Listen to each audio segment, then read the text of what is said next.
Hi guys, my name is Christine and I'm a dating, relationship and personal development coach, and today I'm talking about the power of absence and the silent treatment. Okay, so let's firstly just clear up a few things, right? So who do you do this with, right? Who do you become absent to? Who do you give the silent treatment to? Who do you go into no contact with, right? So you do this with people that don't value you. So people that perhaps may have disrespected you in the past. Let's say you got a family member that has disrespected you in some way, or kind of always talks to you in a way that's not very nice, and you've told them to stop doing that, and then they continued to do it, right? So you do that you use it on those kinds of people, those people that don't respect you, and also someone that's probably rejected you romantically. You give them the silent treatment, you go into no contact with them, and also someone who has broke up with you, like an ex. That's someone else who you become absent from. You give them your absence, and you're silent on them and you don't speak to them. So the silent treatment can be a bit confused with, perhaps when you've had an argument with someone and then you decide to give them the silent treatment.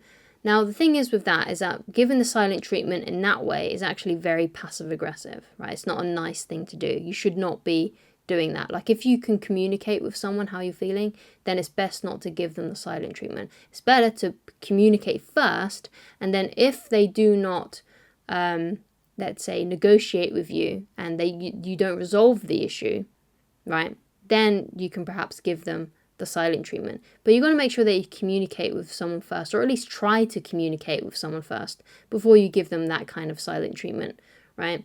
Because I remember once when I was in a relationship with my first girlfriend, and yeah, she would always give me the silent treatment for like really silly things that weren't that important, right? It was just any time that perhaps I even fought back, just started displaying self-respect, and then she would give me the silent treatment and things like that. And it just wasn't, she was using it as a manipulation tactic, right? That's what she was doing. She was trying to get me to bend to her will, to say sorry, to submit, okay? You don't want to be using the silent treatment in that way, essentially, because that's very passive aggressive, and that's not the right way to use the silent treatment. That's a toxic way of using the silent treatment to manipulate someone, okay? So you don't want to be using the silent treatment just because someone has upset you or something like that, because especially when it can easily be communicated. Like if you have a disagreement with someone, or someone does something to you that, let's say, it's just like little nitpicky things. Like let's just say, the person that the person that you're in a relationship with didn't take out the trash, didn't take out the rubbish, right? You don't give them the silent treatment. You talk to them about it, okay? So we've got to be very clear on what the silent treatment is, okay, and the right way to use it. The right way to use it is the ways that I've suggested, which is, you use it on someone that is disrespecting you and is continually to disrespect you.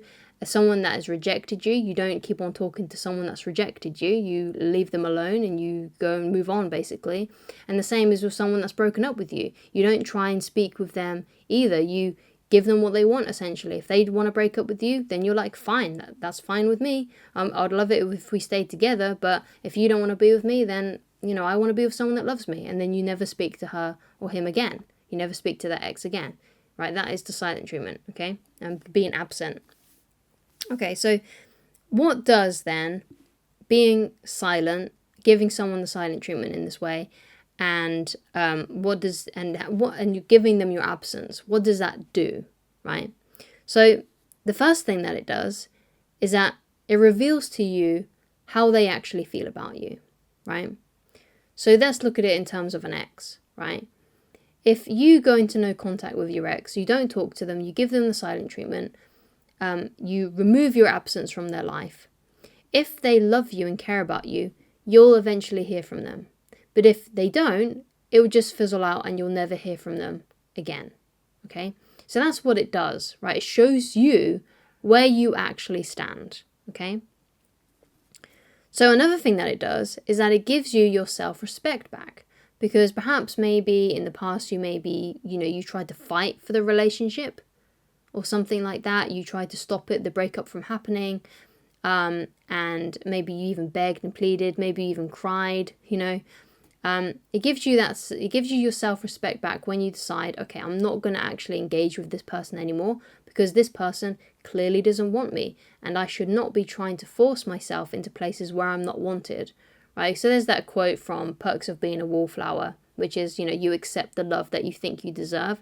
So if you keep on begging and pleading with an ex that is not giving you the time of day, then that's showing to you that you feel like you somewhere subconsciously deserve that treatment. You deserve to be rejected. You deserve to be dumped. You deserve to be sort of like dismissed in that sort of way, okay? So you need to think about that, okay? You need to think, okay, I need to work on my self-esteem issues if that's how I'm behaving and acting, because clearly there's some sort of issue there that needs to be resolved, essentially. Okay, so another thing that it does is that the power dynamic shifts. So that means they have to pursue you, right?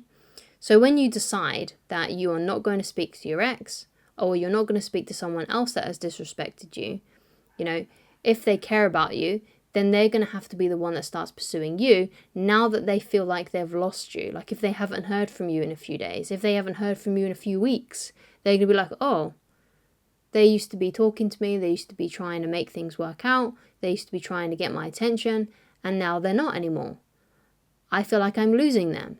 I'm going to have to do something myself to stop this from happening. So it puts you in the more powerful position, and it puts them in a position which will make them feel powerless, unless, of course, they don't have any feelings for you and they don't care.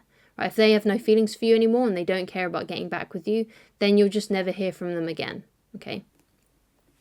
So this also works for people that have disrespected you. So let's go back to, let's say there's a family member that is constantly belittling you, saying things to you that makes you feel not good, right? So the first thing that you do in that kind of situation, and this goes for anyone, it could be a friend too. Like if someone's disrespecting you and just like saying things to you that just makes you feel really small and really hurt, then you need to say to them, look, you've said this to me, right? And you explain to them what they've said to you, right? You say, look, you said this to me. That isn't very nice. Like I'm going to go, right? So you contact me when you're ready to apologize, okay? Because I'm not going to tolerate this any longer, right? And then you walk away and you go into no contact with them. And then if they care about you and they, feel like they did the wrong thing, then they will apologize. If not, you'll just never hear from them again. But again, this is what it's all about, this is all about the power of absence and giving someone the silent treatment. But again, you're using it in the right way. You're using it for a good reason. And the reason was, in that circumstance, whilst they were disrespecting you, they were saying things that were mean to you, okay? So the alternative then, what's the alternative? Well, the alternative is you do the opposite, right? You do the opposite as in you continue to try and be in that person's life. You're not silent. You're in their DMs. You're calling them up. You're phoning them up. You're always talking to them. You are allowing yourself to get walked over, basically, right? And that's not going to help. That's not going to make an ex more attracted to you. That's not going to get your ex back. And that's also not going to work with people that are disrespecting you in other ways, right? Who have disrespected you in other ways. Because they're going to feel like they can walk over you too. They're going to feel like they can talk to you in any way that they want because you don't stand up for yourself, right? And the power of walking away from someone, the power of giving someone the silent treatment and giving them your absence is to show them that you cannot be walked over, that you're not just going to allow anyone into your life and allow anyone to talk to you in any kind of manner.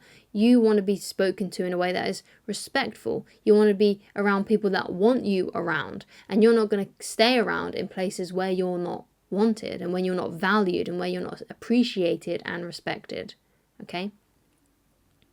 Because if you keep on talking to people like your ex, like someone that rejected you, like a crush or something, and you keep on trying to be in their life and they keep on rejecting you, and they keep on saying to you, look, it's not going to work out, I'm not going to get back together with you. If you keep on allowing yourself to be in that person's life, they feel like they can walk over you.